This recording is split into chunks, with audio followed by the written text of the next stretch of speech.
So let's take a look at the absolute top triggers to get into flow state. We've got individual and group that they mentioned in this speech that we watched.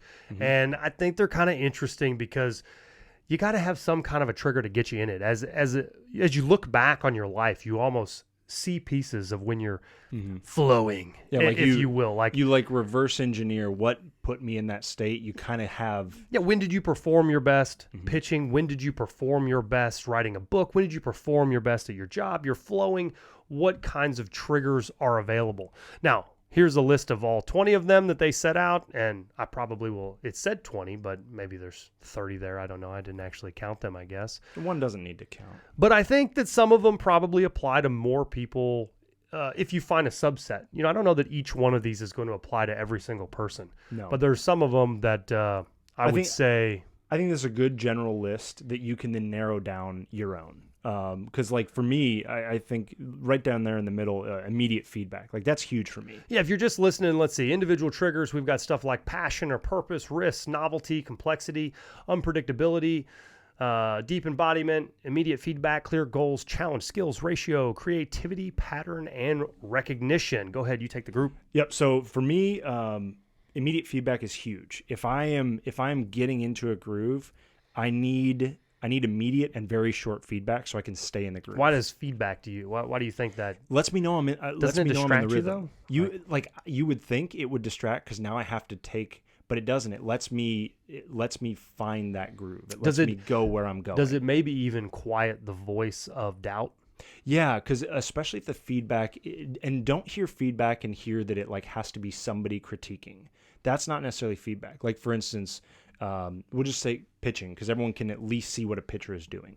When you pitch the ball and you've got a good curve, it's working right now, and you see the path and you see the glove and you see everything work, that's immediate feedback. I know my curveball is I see what you mean. popping. So it's not exactly, you're not referring to that as just someone in your ear telling you something. And it could be that, but it doesn't have to be downhill skiing, you're in a great rhythm, you're going back and forth, you're seeing that you're not falling on your face, you've got good speed going. I feel it in my legs, I mean. feel it in the path that I can carve. It just immediate feedback, and I know I'm there. Okay, yeah, I could see that one. That would be a top of my list. Yep. I think passion or purpose for me has been maybe the only thing that is the ultimate driver. I think risk kind of plays a role of that, but it always kind of comes down to the ultimate goal. You think of like goal setters and CEO books and entrepreneurial things that you've read from people, and most all the time it's like, oh, set a goal, set goals, set goals, set goals. But I don't know that it always has to be that crazy. You don't always have to have like these ultimate goals, whether they are good, but you can set these little subset of goals for smaller activities all the time. Maybe you want to better yourself in your own career.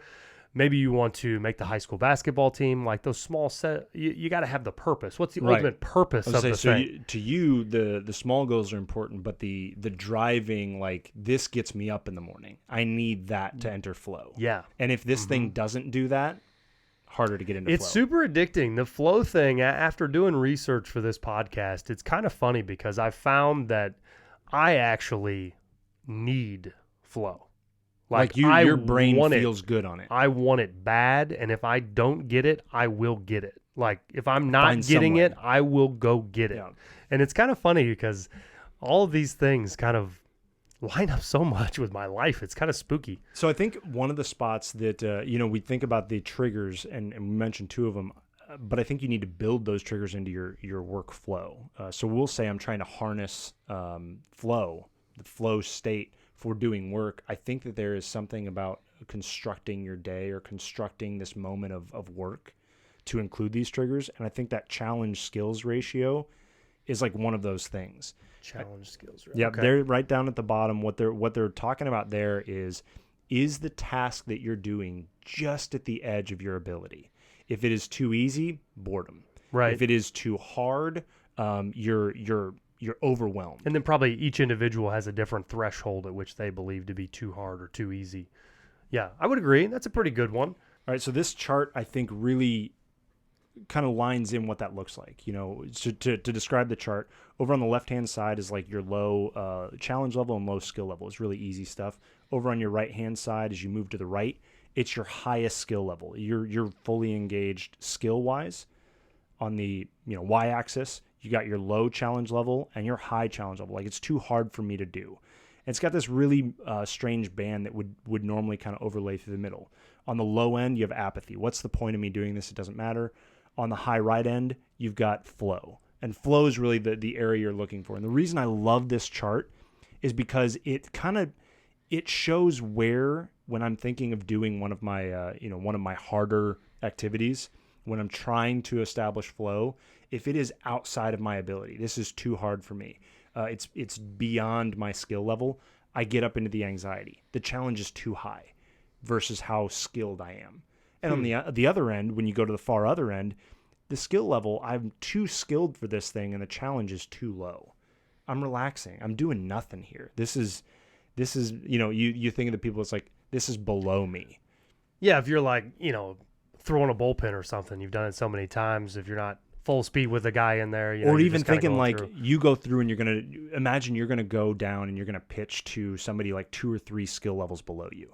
Right. You watch the players, they got nothing. Like, I'm toying with this person, and you even see them perform worse.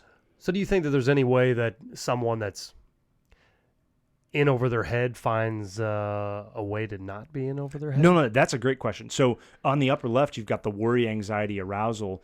Arousal is you're entering closer into that flow state, and I think the way you do that is you have to hunt down skill.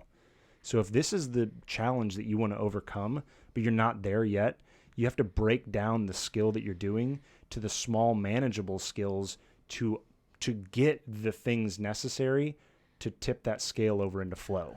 Interesting. So, I mean, that's a good way to analyze it in a sense. If you're good at getting in flow, are you truly gifted, or is it that you have a mindset that says, I want this purpose? Mm-hmm. I find risk, I find arousal, I find excitement from it, but I kind of stink at it. Mm-hmm. So I draw up a subset of skills that I can achieve, right, that now makes it so that this is flowing. Right. And then that's the real part where you've married the two together. My skill is now at the point where this challenge hits right. It's kind of interesting too, because you could almost draw a parallel with school in a sense. It's trying to give you the skills and the things and all the puzzle pieces. The problem is no one really knows what the purpose or the goal is to maybe put it all together. Right. Would you had the perspective if you didn't have your history classes, your algebra, all those things? Most definitely not, but the purpose seems to be something that maybe the education system should work more on, trying to help people find their flow. I mean, if flow is the ultimate level of success and creativity and this new world in 2022 of you have to create, if robots come from Elon Musk and now it's take just away all my do jobs. Yeah. So if it's not labor that we're looking for on that kind of a thing, then it is creativity. How do you perform the best at your task, your sport, your job? Maybe combining all aspects of that. But it's even crazy because you can enter the flow state. You see that, you watch those YouTube videos where they're like best at their job, and it's somebody in a factory doing something crazy. Like, what they're doing is they're probably in a sense of flow state when they first got into that. Now their skill may overarch and then they're bored again. But when they're doing something so unbelievably precise, it's because their skill level is matching the challenge of whatever they're doing. And they're not there anymore. They're just the action, which is kind of cool. It is kind of cool. I mean, there's a lot of things out there. There's videos and stuff where people can, move documents super fast, and they can envelope them and staple them super quick. And it wouldn't take me very long to find the board stage of that. But at the same time, that's. But that's a person that decided for whatever reason, whether it's like, this is what I'm going to do or this is what I have to do. That part's irrelevant. But they decided that they are going to find the things, they are going to add the skills that can push themselves further over so that the difficulty of the challenge can get higher, and then they can get into flow. And that's the balancing act you're playing. Now that my skills have gotten better, I have to challenge myself more. Sure.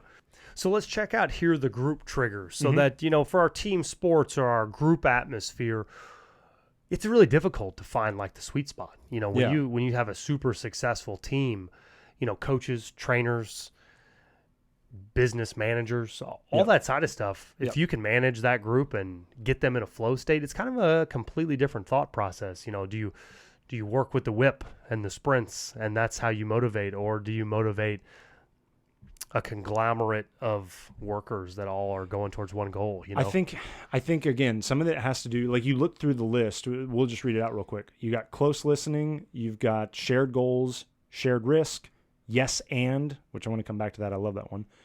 Complete concentration, autonomy or a sense of control, blending egos, familiarity, equal participation, and open communication. Those are the group triggers. And so I said I wanted to come back to yes and. I think that's kind of the heart in my mind of what this looks like. Yes and means nobody comes up with bad ideas. They're just ideas that can be furthered. And not all the way thought out. Or... Yeah. And the reason I think that's important is because flow, like, think about flow as a stream running down a mountain. Anytime you impede the stream, flow stops. Right. You've got to build a new route. Well, you got to spend time to justify why they're wrong or why you're right, and let me convince you of my deal, rather than being 25 steps down the road. If your stance is always yes and, you keep gravity moving, you keep moving, and flow happens. And so a lot of the other things start falling into place. See, but I think they almost blend a little bit too. The group triggers, without purpose for the group, how are you going to achieve a common goal? Right. Yeah. And that's kind of in there, the shared goals. So they rhyme. Oh, the two sides rhyme. It's like they work together or something. What? Flow is group and individual? But it is just so I think through any groups that I've had where we've felt this, and one of the weird ones that I think of is brainstorming groups, or when we're doing improv, like when we do improv I used to do it in college and stuff. It's fun, but improv is one of those moments where it's the yes and it's no bad ideas, brainstorming. There's no bad ideas. Everybody just throws it out there, and then the next person's job is to move it further. And I think you get this unhindered when they talk about the personal, where you lose the critic. You're in the zone, you're flowing, you lose the inner critic, and you're just there doing it. You have to do that as the whole group, which means you have to take the group critic out. If somebody in there criticizes somebody else's idea, I see what you mean. You've done the exact same thing in the group as you did in your brain. So you try to take out the negativity on the team chemistry. Who's not on board? Who's not motivated towards the same goal? Right, and so either you inspire that person to get on board, or you gots to go. Right. You gots to go. And think about any sport where you've heard that happen. This guy got cut from the team, and instantly the team got better. He's the best player we had. We cut him, and we got better. Just a cancer to the team. You hear that kind of talked about all the time. Is this guy's just bad for the team, got a bad mindset. Makes sense, though, if you think about it from, your maybe money isn't enough. Maybe I'm not getting paid enough either. He thinks he's not getting paid enough, or why does he think he should get? It's sure, kind of interesting. You got a whole lot of variables in there. So, like, ultimately, when we're talking about all this stuff, we're talking about how do I artificially create a space where I'm going to have a higher likelihood of having flow state. Yeah, because if flow is in essence what you're going for, then these are the things I'm going to try and do to make that most likely. You've got to set up a hierarchy of things that are built in your world, right, to get into flow state. So I'm going to change my morning to make flow state more likely. Yeah. I'm going to change my lunch break to make flow state more likely.